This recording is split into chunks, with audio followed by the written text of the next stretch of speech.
सुन रहे हैं पत्रिका पॉडकास्ट। आज हम आपके लिए लेकर आए हैं एक लघु कथा जिसका शीर्षक है शिक्षा का मर्म। इसके रचयिता हैं इंद्रजीत कौशिक। बच्चों की शिक्षा दीक्षा संपूर्ण हुई तो उन्होंने गुरुजी से वहां से निकलकर घर समाज में जाने की आज्ञा मांगी। शिष्यों की बात सुनकर गुरुजी मुस्कुराए। उन्होंने बच्चों से कहा कि थोड़ी देर यहीं रुककर फिर यहाँ से जाना। इतना कहकर वे वहां से चले गए। इतना ज्ञान विज्ञान समझाने के बाद भी अब कौन सी शिक्षा बाकी रह गई? यह यक्ष प्रश्न बच्चों के दिमाग में घूम रहा था।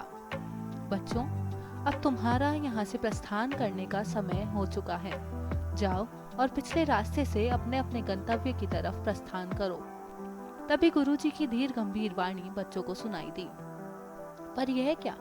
जिस रास्ते से गुरुजी ने जाने के लिए बोला था, उस रास्ते पर तो कांटे बिखरे पड़े थे।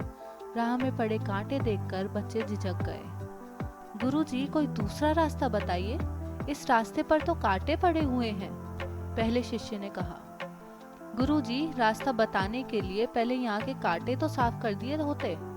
दूसरे शिष्य ने गुरुजी की कमी निकाली। तीसरे शिष्य ने कांटे होने के बावजूद गुरुजी की आज्ञा शिरोधार्य करते हुए उस रास्ते पर चलना शुरू कर दिया, जिसका परिणाम यह हुआ कि वह थोड़ी दूर ही चल पाया क्योंकि कांटों ने उसके पैर छलनी कर दिए थे।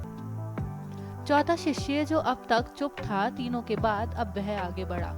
उसने एक लकड़ी उठाई और उसकी मदद से रास्ते से कांटों को किनारे करता हुआ आगे बढ़ने लगा।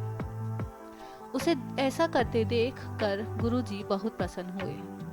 बेटा, सही मायनों में तुम ही ने मेरी शिक्षा का सच्चा मर्म समझा है। अपने जीवन में तुम्हें अनेक प्रकार की बाधाओं का सामना करना पड़ेगा। उसी प्रतीक रूप में मैंने इन कांटों को तुम्हारी राह में जानबूझकर डाला था।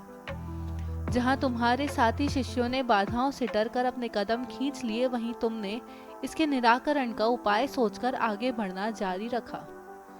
गुरुजी की बात सुनकर तीनों शिष्य एक बार के लिए लज्जित हो गए, पर अगले ही पल उन्होंने यह सच्चा ज्ञान प्राप्त कर लिया कि जीवन के अग्निपथ पर चलते हुए जो बाधाएं रास्ते में आएंगी, उनका निराकरण करते हुए आगे बढ़ना ही सच्चा ज्ञान है।